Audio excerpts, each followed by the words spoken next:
অলকা যেন কোনো মতেই টের না পায়। একবার যদি ও টেরটি পেয়ে যায় না, আবার তোকে ঘরে নিয়ে গিয়ে শেকল বন্ধ করে দেবে। তখন তোর আর ফুটবল খেলাটিও হবে না, আর তোর বিয়েটাও আমি আটকাতে পারবো না রে মা। দেখলে তো মনে হয় বাচ্চা ছেলে, নাক টিপলে দুধ বেরোবে। হ্যাঁ, এত দাদু মশার মতো হাবভাব কিসের আপনার? হ্যাঁ, এই কি বললে? আমি দাদু? তুমি একটা পাকা মেয়ে, তুমি যেচে পড়ে আমার সঙ্গে ঝগড়া করতে এসছো। ছোট ঠাকুরপো, যদি কলকাতায় দেখা হয় আমি ক্ষমা চেয়ে নেব। সোদপুর তো কলকাতার কাছেই শুনেছি। আর এই রুমালটাও ফেরত দিয়ে দিতে পারবো। শুনেছি রুমাল রাখা নাকি ভালো নয়, ঝগড়া হয়। এমনিতেও যা ঝগড়া হয় ওনার সাথে। কিন্তু মামা যে বলল কলকাতা অনেক বড় জায়গায়, যদি ওনাদের সাথে দেখা না হয়, আমি তো ওনাদের বাড়িও চিনি না। এই দিদি, ও বাবা, কি হলো? একা একা কি কথা বলছিস? না না, কিছু না। বলছি আমার জিনিসপত্র এনেছিস? এই তো বাবা যেভাবে বলেছিল, মায়ের চোখ আড়াল করে সমস্ত কিছু নিয়ে এসেছি। যা ভয় করছিল না, যদি ভূতে টুতে ধরে নিত। ভিতর ডিম। জয়ী, এই মুখপুরি মেয়ে, ঘর ভেতর কি করছিস রে? ভাত রাঁধবে কে? দিদি তুই তাড়াতাড়ি এই জিনিসগুলো লুকিয়ে ফেল, এনে লুকিয়ে ফেল। ঠিক আছে। জয়ী,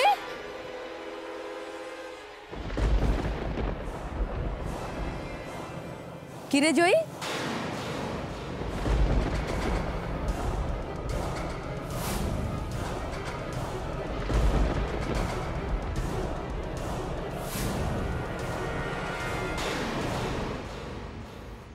গোবর? জেঠুমনিকে গোবর ছুঁড়ে মারলো? তবে আর বলছি কি, রিবু কিন্তু ওই মেয়েটাকে একদম সহ্য করতে পারে না। ও, তার মানে ছোট ঠাকুরপো আয়নার সামনে দাঁড়িয়ে দাঁড়িয়ে ওই মেয়েটার সাথেই কথা বলছিল, আর আমি প্রথমে ভেবেছি ভূত। অদ্ভুত অদ্ভুত। ওই জয়ী মেয়েটা না সত্যি ভীষণ অদ্ভুত। ডাকাবুকো বলো। আমরা যে জেঠুমনির সামনে দাঁড়িয়ে মুখ খুলে কথা বলা সাহস পাই না, ও কিনা সেই জেঠুমনিকে গোবর ছুঁড়ে মারলো। হ্যাঁ, আর জেঠুমনি ওই মেয়েটার উপর রেগে গিয়ে তড়িঘড়ি রিবুর বিয়েটা ঠিক করে ফেললো। এখন ভালোই ভালো রিবুর বিয়েটা শেষ হলে আমি বাঁচি। বলছি শোনো না, ছোট ঠাকুরপোর বউয়ের মুখ দেখে আমরা কি দেবো? তুমি কি দিতে চাও বলো? মানে দেখো, আমি তো প্রভিডেন্ট ফান্ডের টাকাটা তুলতে যাবো ব্যাংকে, সেই টাকা। না না, আমি বলি কি, প্রভিডেন্ট ফান্ডটা থাক। আমাদের বিয়েতে আমার মাই দুখানা বালা দিয়েছিল না, একটা বালা তো আমি রুম্পায়ের জন্য রেখে দিচ্ছি, আর একটা বালা বরং ছোট ঠাকুরপোর বউয়ের মুখ দেখে আমরা দিয়ে দিই। এটা তুমি কি বলছো চুন্নি? এটা হয় না। এটা কি করে তুমি নিজের গায়ের গয়না খুলে দিয়ে দেবে? শোনো না, তুমি জেদ করো না। বলছি দেখো, আপন জনেদেরই তো দিচ্ছি, ছোট ঠাকুরপোর বউকেই তো দিচ্ছি। তুমি জেদ করো না, তুমি আমার কথা শোনো। আমার এই একটা বালা তুমি কালকে নিয়ে গিয়ে শাকরার কাছে নিয়ে যাও, নিয়ে গিয়ে পালিশ করে আনো। কথা শোনো। অর্জুন, ইন্দ্র, রিবু, বেজু বৌমা, কোথায় তোমরা? নিচে নেমে এসক্ষুনি। এই কি ব্যাপার বলো তো? জেঠুমনি সবাইকে এইভাবে ডাকছে কেন? বলি ব্যাপার কি রে? হ্যাঁ, কি ব্যাপারটা কি? ভাই বোনে ঘরের মধ্যে গুজুর গুজুর ফুসুর ফুসুর কি করছিসটা কি? ওরে বাবা গো, বাবা রে, কি হলো? আসলে ওই কাঠ পিঁপড়ে কামড়ালো গো। পিঁপড়ে? তার মানে ঘরে পিঁপড়ে ঢুকেছে? ওরে বাবা রে, কি লাগলো গো। তারপরে তুমি ভালো করে ঘরটা পরিষ্কার করোনি? এই জয় শোন, একদম মনে করিস না যে তোর বিয়ে হচ্ছে বলে গায়ে হাওয়া লাগিয়ে ঘুরে বেড়াবি। একদম কাজে ফাঁকি দিবি না, তাহলে কিন্তু আমার থেকে খারাপ কেউ হবে না, মনে রাখবি। জয়ী, ওরে বাবা রে, ওরে বাবা রে, কি ব্যাপার বলতে কিনে দাঁড়াচ্ছিস, বসছিস? আবার বসলি কেন তুই? না, আসলে পায়ে খুব ব্যথা করছে গো মামি। বলি ব্যাপারটা কি? হ্যাঁ, একবার পায়ে পিঁমড়ে কামড়াচ্ছে, একবার পায়ে ব্যথা হচ্ছে, হচ্ছে নাকি দেখি আমি। না না, ঠিক আছে ঠিক আছে, ঠিক হয়ে যাবে, সত্যি বলছি ঠিক হয়ে যাবে, এমন কিছু হয়নি। কই গো বাবলুর মা, খেতে দেবে নাকি? আচ্ছা যাচ্ছি যাচ্ছি, হাত মুখটা ধো, আসছি। ওরে বাবা রে, ওরে বাবা রে। আমার একটা কথা কান খুলে শুনে রাখ জয়ী, আমার সঙ্গে কোনো চালাকি করতে আসিস না, তাহলে কিন্তু পার পাবি না। হ্যাঁ, যদি আমি দেখি না যে আমার সাথে কোনো রকম চালাকি তুই করছিস, তোর জন্যে এই বাড়ির দরজা সারা জীবনের মতো বন্ধ হয়ে যাবে জয়ী। না না, মনে রেখে দিস কথাটা। আমি ভাবতে পারছি না যে আমাদের বাড়িতে এই ধরনের ঘটনা ঘটলো, কারো কোনো খেয়াল নেই, কারো কোনো চিন্তা ভাবনা নেই। আরে বাবা, কি হয়েছে? চেঁচামেচি করছো কেন? কি হয়েছে? কি হয়েছে? কি তরিতের হাতের বোতলটা দেখেছো?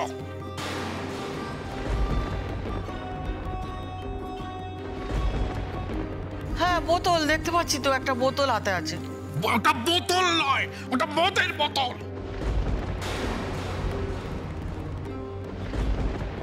তরিত আমাদের বাড়ির বাগানে ওই বোতলটা পেয়েছে। আমাদের বাড়ির বাগানে মদের বোতল কি করে এলো?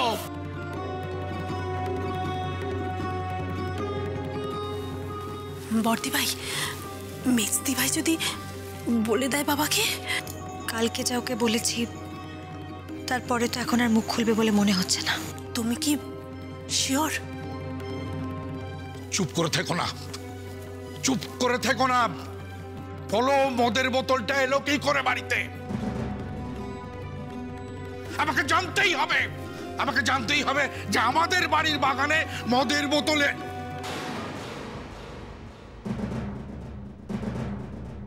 অর্জুন, তুই কি আজকাল এইসব বদভ্যাস শুরু করেছিস নাকি? না বাবা, না মানে আমি না তো, আমি সেরকম। জেঠুমনি, ওগুলো কেউ বোধহয় বাগানে ফেলে গেছে।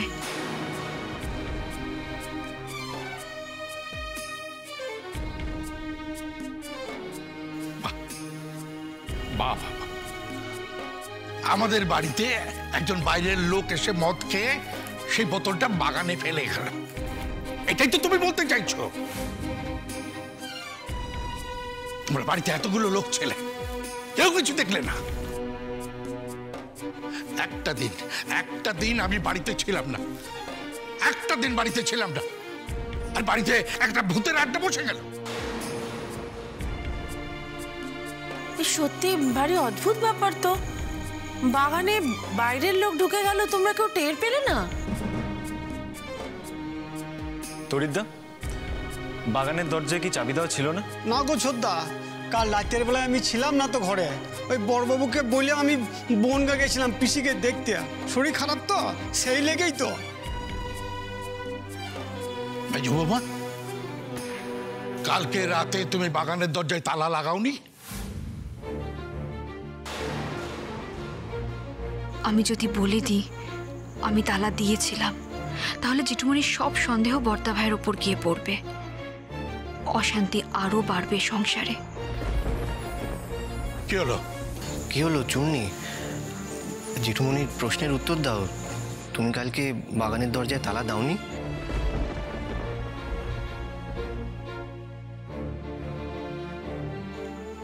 আমি ভুলে গিয়েছিলাম।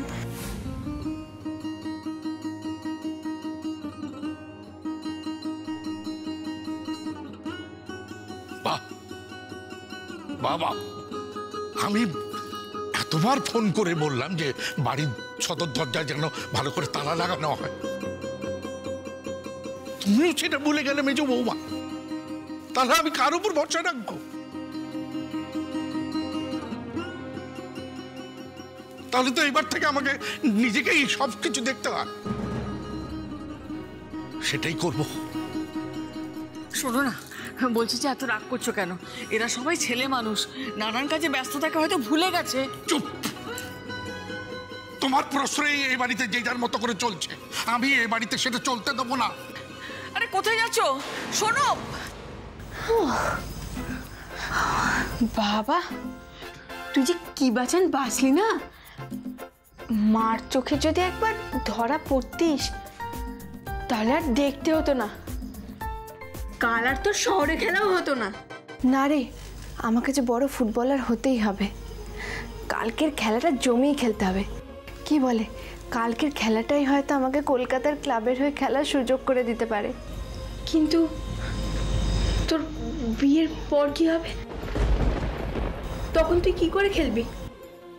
তোকে তো একটা কিছু ফোন দিয়ে বার করতেই হবে। কেন? সে তো ফোন দিয়ে আটাই আছে। একটা উপায় কাজে না লাগলে অন্য উপায় বার করতে হবে। কি উপায়? কি আবার? কলকাতায় পালানোর ফন্দিটা। অত বড় শহর, কেউ কি আমায় সাহায্য করবে না? তোর তোকে ওখানে কে সাহায্য করবে বলতো? কলকাতায় কি আমাদের কোনো চেনা লোক আছে নাকি? শহরে গিয়ে বড় কোনো ক্লাবে ফুটবল খেলার স্বপ্ন দেখো না। ক্লাব পলিটিক্স তোমরা গ্রামের লোকেরা জানো না আর বোঝো না। তুমি জানো ওরা তোমাকে কেউ উঠতে দেবে না, আর যদি তোমার পায়ে একবার চোট লাগে তাহলে খেলার সাথে সাথে জীবনটাও নষ্ট হয়ে যাবে। পায়ের চোট তোমার মনটাকে পুরো বিষিয়ে দেবে।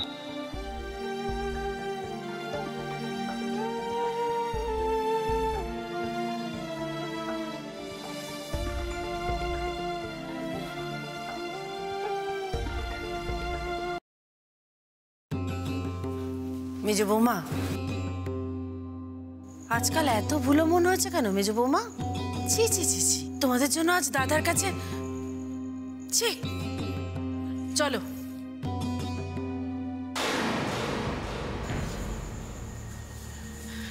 চুন্নি, তুমি কি আমার কাছে কিছু লুকোচ্ছ?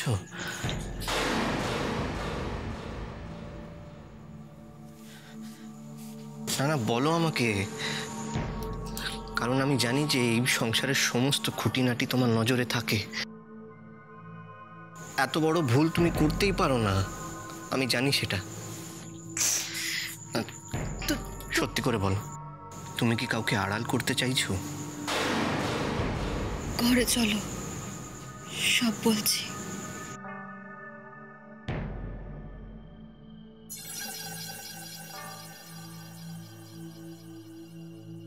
ও, তার মানে মেজ বৌদি জানে যে বাগানে মদের বোতল কে ফেলেছে। কাল সেজোর মামার বাড়ির পাড়ার এক দাদা এসেছিল, সুকুমার দা। উনি বাড়ি বিক্রি করার কথা বলছিলেন। আর আপনাদের যা বাড়ি, যা জমি, তো অনেকটাই, যা দাম উঠবে মোটামুটি কোটি ছাড়াবে।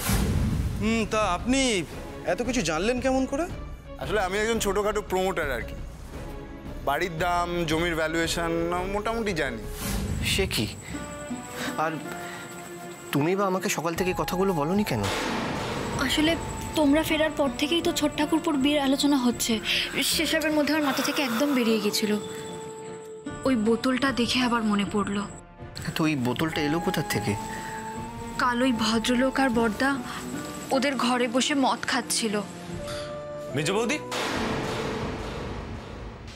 তুমি এত বড় সত্যিটা বাবার থেকে লুকোলে? দেখো ছোট ঠাকুরপো, জেঠুমনি জানতে পারলে রাগ করতেন। রাগ করাটাই কি স্বাভাবিক নয়? বড়দা ভাই কিন্তু ভালো করে জানে যে বাবা এই সমস্ত জিনিস বাড়িতে পছন্দ করেন না। তবু কেন বাড়িতে এই সমস্ত আসর বসে আমি তো বুঝি না। আর চুন্নি, তুমি ওদের বারণ করনি? কি হলো বলো, বারণ করনি? বড়দা ভাই গুরুজন, আমি ওনাকে কি করে বারণ করতাম? না না, বড়দা ভাই যেটা করেছে সেটা অন্যায়।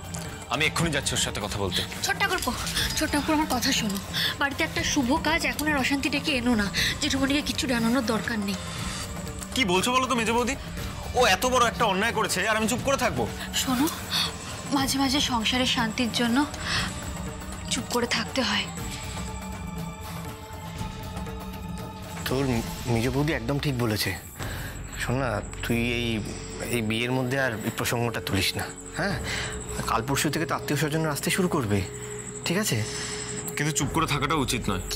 আমি জানি যে বাবা খুব শক্ত ধ্যান ধারণার মানুষ, কিন্তু এটাও অস্বীকার করা যায় না যে ওনার ডিসিপ্লিনই আজ আমাদের সংসারটাকে ধরে রেখেছে। আমি এই বিয়েটা করতে চাইনি মেজদা ভাই। শুধুমাত্র বাবার চাওয়াকে সম্মান করে আমি এই বিয়েটাকে মেনে নিয়েছি। রিপু, আমি জানি সেটা। বর্দা ভাই ভুল করেছে, খুব বড় ভুল করেছে। সংসারে যদি একবার ঘুণ ধরে তাহলে ভাঙনটা সেখান থেকেই শুরু হয়।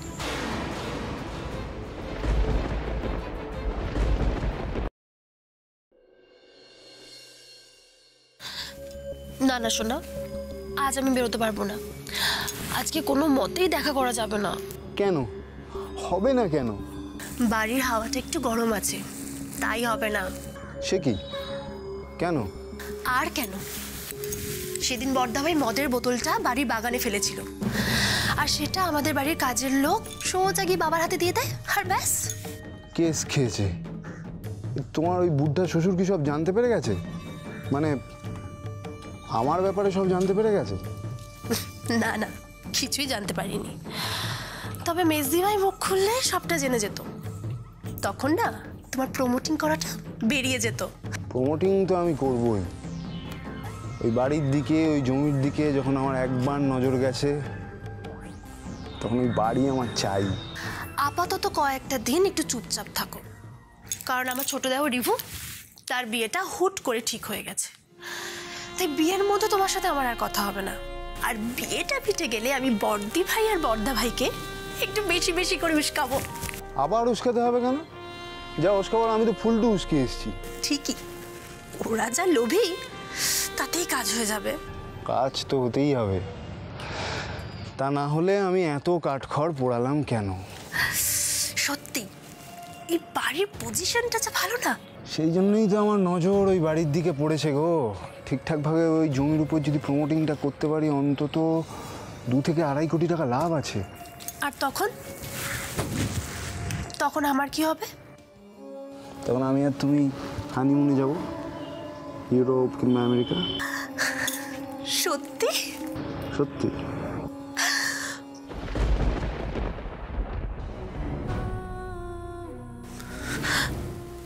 কিন্তু আমার তো এখন অগ্নির সাথে ডিভোর্স হয়নি, আমি তোমাকে বিয়ে করব কি করে? তোমার ওই ফুটবল পাগলা বর যদি সারা জীবন না ফেরে, তাহলে তুমি বসে বসে বুড়ি হয়ে যাবে। কখনো না, কখনো না, কখনো না। কিন্তু 7টা বছর না গেলে কেউ তো ওকে মৃত বলেও ধরবে না। 6 বছর তো এমনিতেই কেটে গেল, আর 1টা বছর দেখতে দেখতে কেটে যাবে। শোনো, আমি এখন রাখছি। আর এই কটা দিন আমি ফোন না করলে তুমি আমাকে ফোন করো না। সাবধানে থেকো।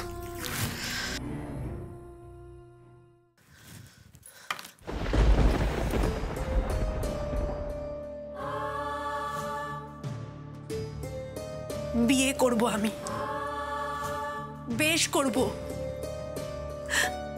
তুমি কি ভেবেছিলে সারাটা জীবন আমি তোমার অপেক্ষায় কাটিয়ে দেব? আমার জীবনটাকে নষ্ট করে দেব?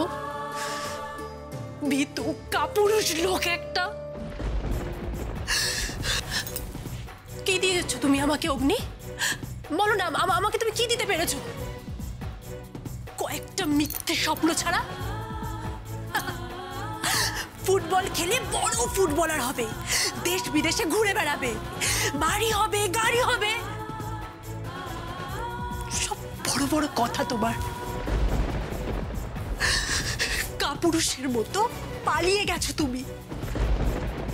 তুমি বলতে না সাগর দত্ত তোমার পা নষ্ট করে দিয়েছিল? দেবেই তো। কে বলেছিল অগ্নি? কে বলেছিল তোমাকে অত সৎ হতে, অতটা সততার পরিচয় দেখাতে? তোমাকে কে বলেছিল? কে বলেছিল সাগর দত্তের বিরুদ্ধে যেতে? কে বলেছিল? দেখো, সাগর দত্ত এখন ফুটবলের বিরাট বড় কর্মকর্তা, আর তুমি সব হারিয়েছো, সবটা। সততা, সততা, সততা, সততা দিয়ে কিছু হয় না অগ্নি। সততা দিয়ে কিচ্ছু হয় না, কিচ্ছু কিচ্ছু কিচ্ছু হয় না।